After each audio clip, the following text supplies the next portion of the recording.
co-living is not roommates. We're not trying to make people best friends. People love their individual space and still value it. This is not a frat house.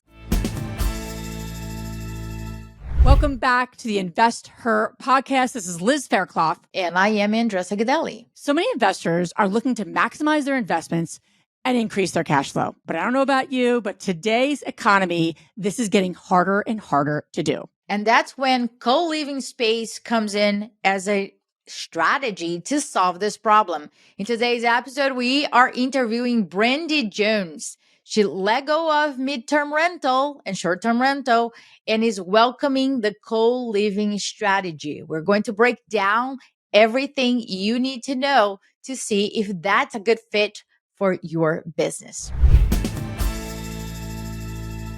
So Brandi, you have a lot of experience short-term rentals. What made you make the decision to switch to co-living space? Cash flow. The one word, cash flow, made me switch. Short-term words, they're on vacation, and so they destroyed my property.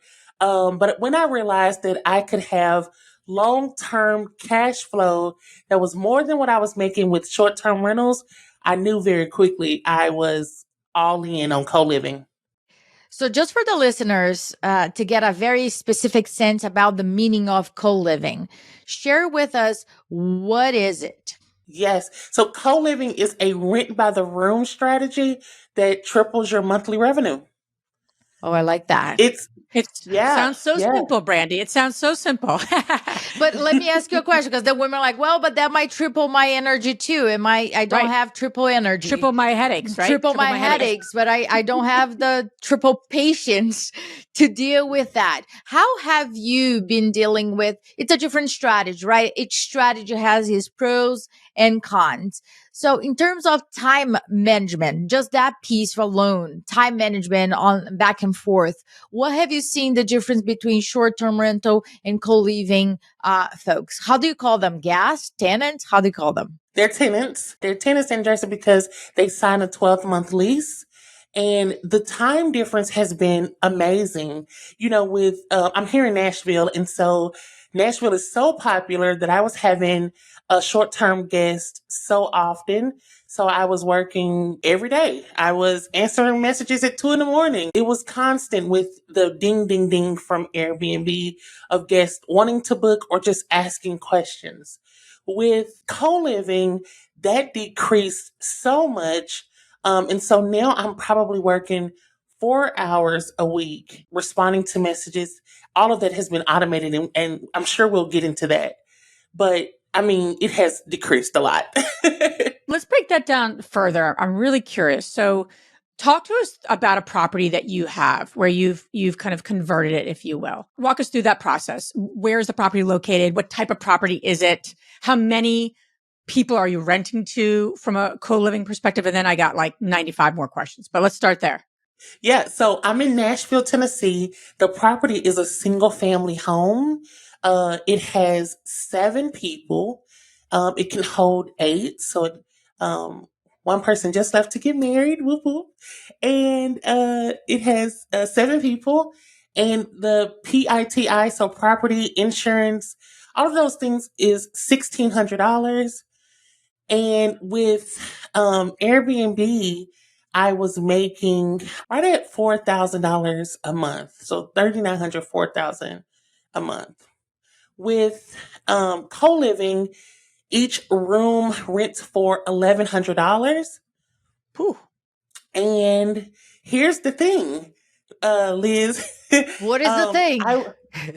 Here's the thing. I wanted to bring that number up even higher, right? Like, come on, and we're investors. They call me the cash flow queen for a reason.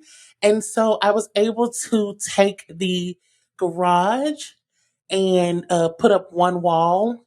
And so that's how I was able to turn it to 8. So it makes, up until last week, it's $1,100 per room times 8. Wow. So let me, for all the women that are like, wait a minute, let's start. Okay, I have a short-term rental, and let me consider consider that. Where should we start in terms of like legalities and registrations and fees and any type of permit?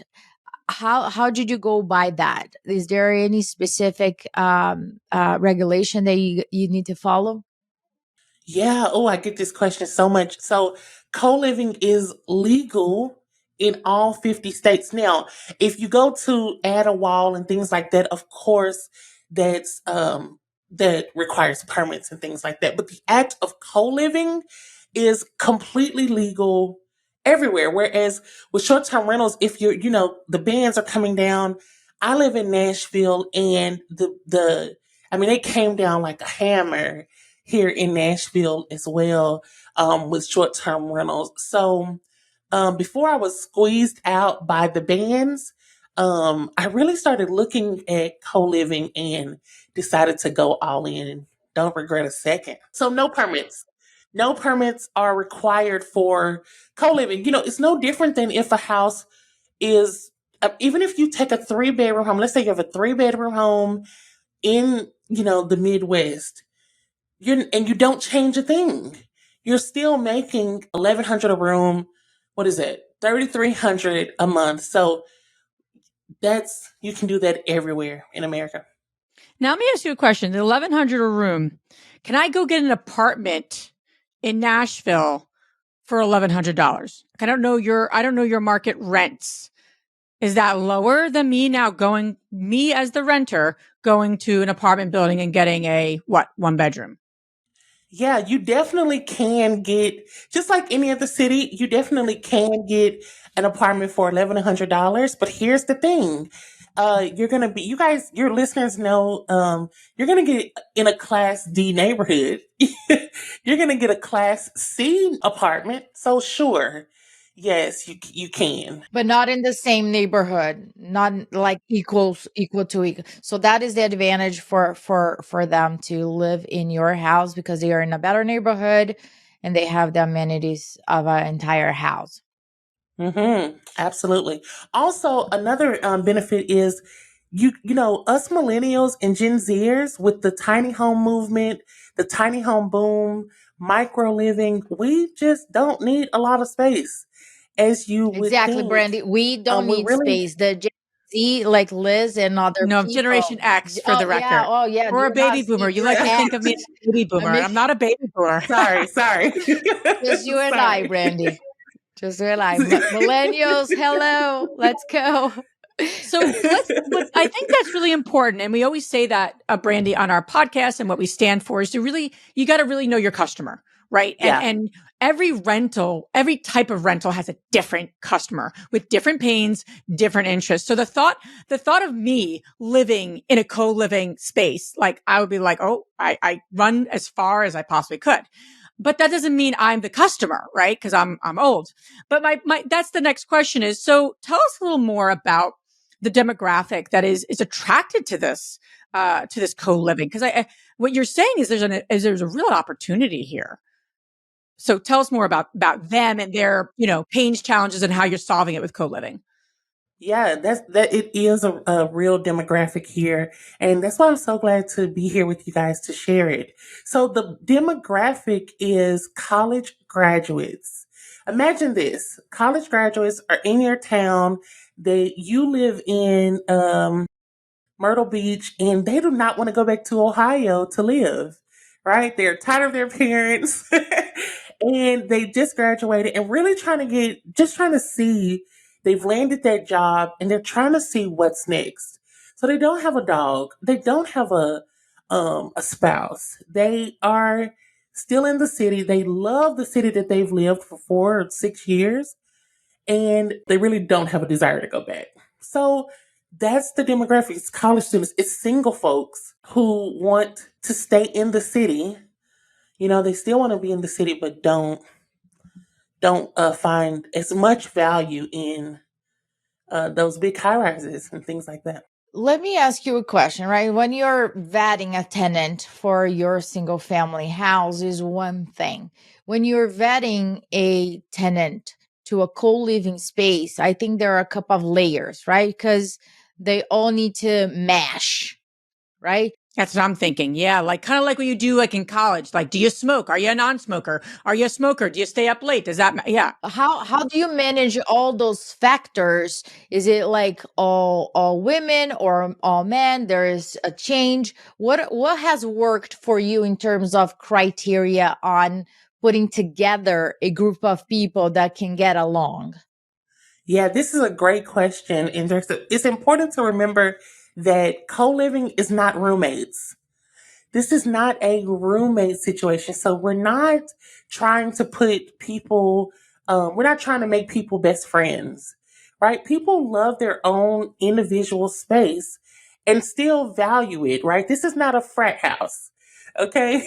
So they're not, so yes, there is a different layer of criteria, but we're not getting to your favorite color and matching it up with Jim's favorite color.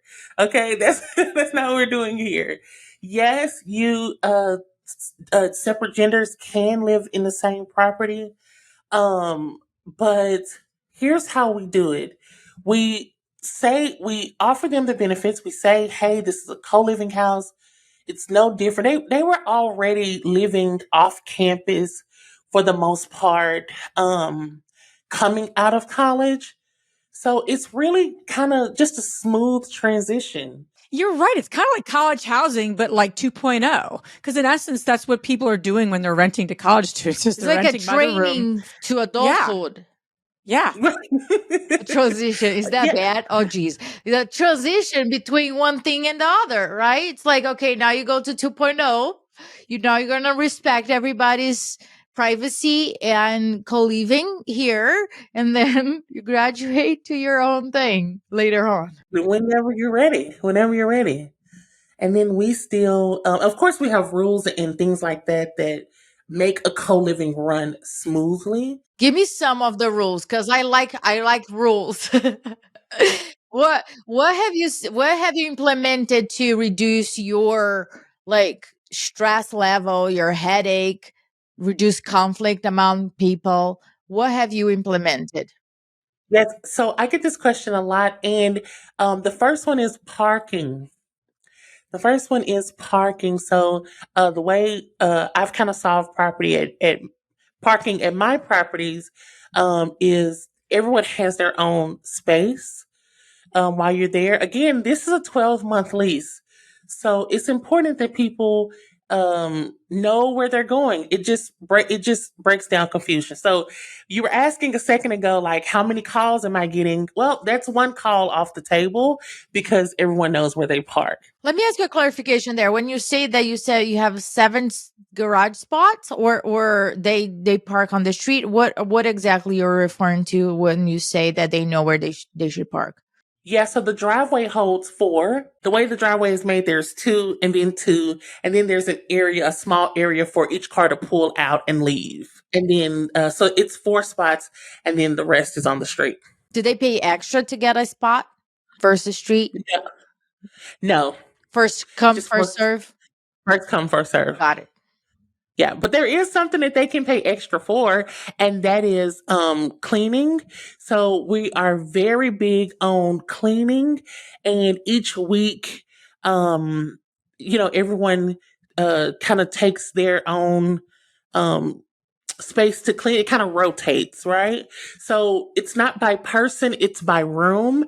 So whoever comes and goes, that room stays in place to clean for that week. Does that make sense? Who cleans the common areas? Everyone cleans the common areas, but it's still broken down by room.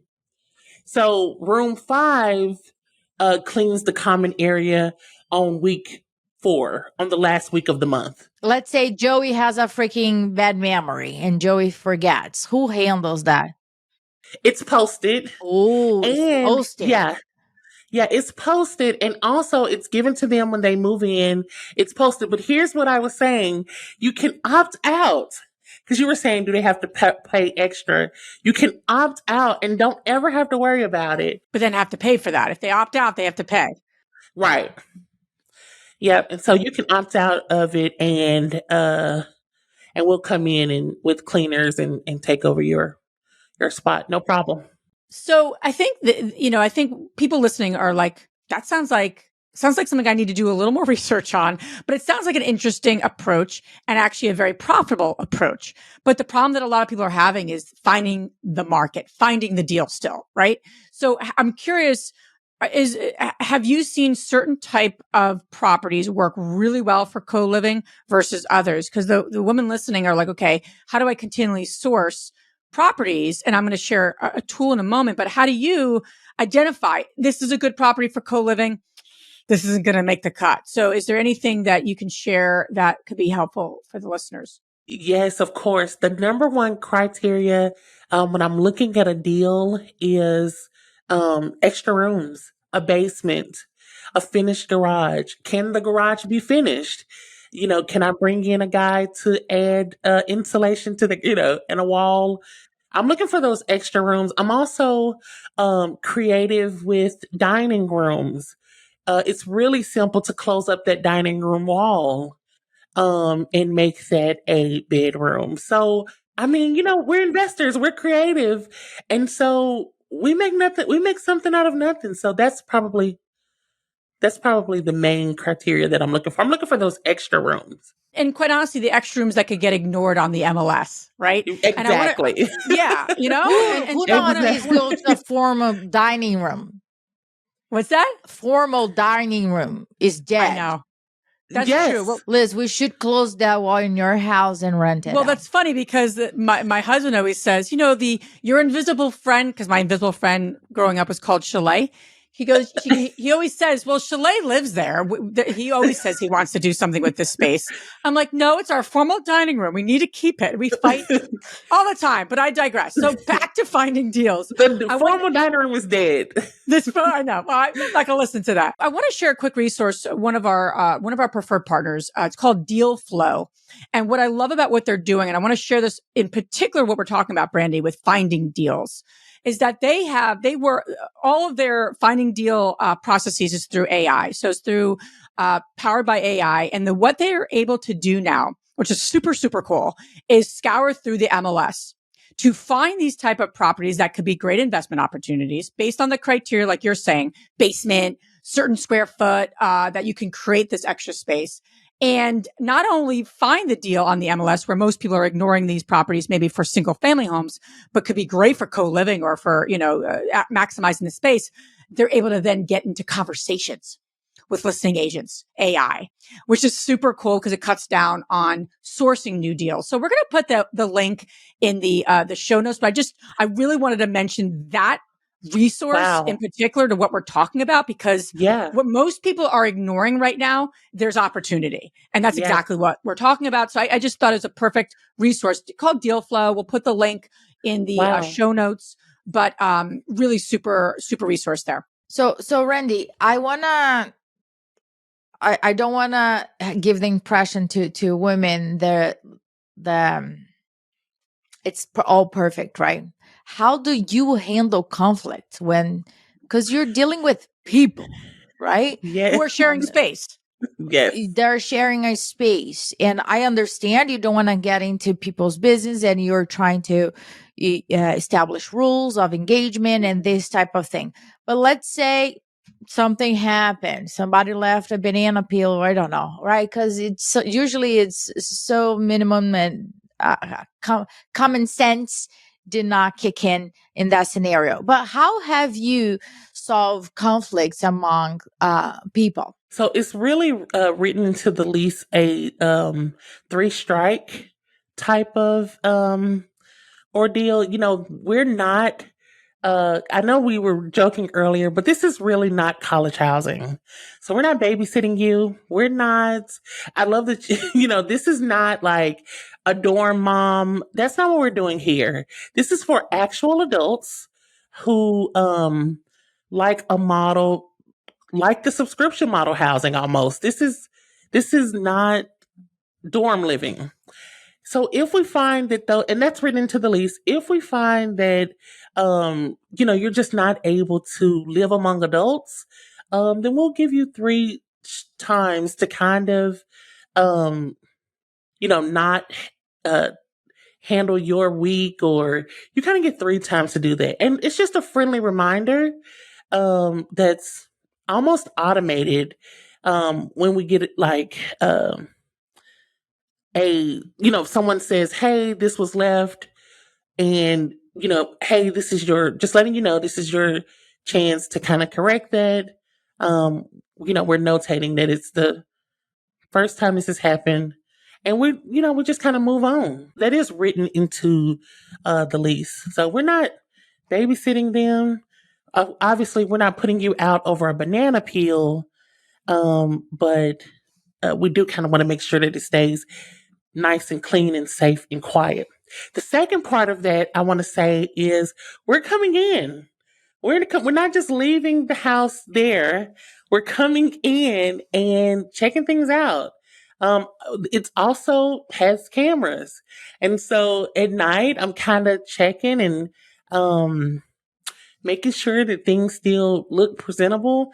I mean, you can really kind of tell the health of a house with the way it's looks. So I like to see it constantly clean. Or if not, you can kind of see it go down. And so I'm able to kind of catch that and kind of, at the end of the week, kind of run back the cameras and make sure that it's still healthy. I know, I hear what you're saying, that it's not a college dorm or anything, but you got 7 people who don't know each other, who are living in the same house. They're sharing bathrooms. They're sharing kitchens. They're sharing the area in the middle of the space. So there's a lot of sharing, right? So my next question is, there's got to be a recipe. I always think about like recipes, right? I'm not a good cook, but if I want to cook, I follow a recipe. So I'd have to believe there's a recipe for a really effective and efficient co-living house. Meaning, you got one person, one character, Mary, Joe, whoever, whatever you want to call them. Are they like the team lead? Are they the ones that are like, I don't know, they do the most cleaning. They care the most about the property.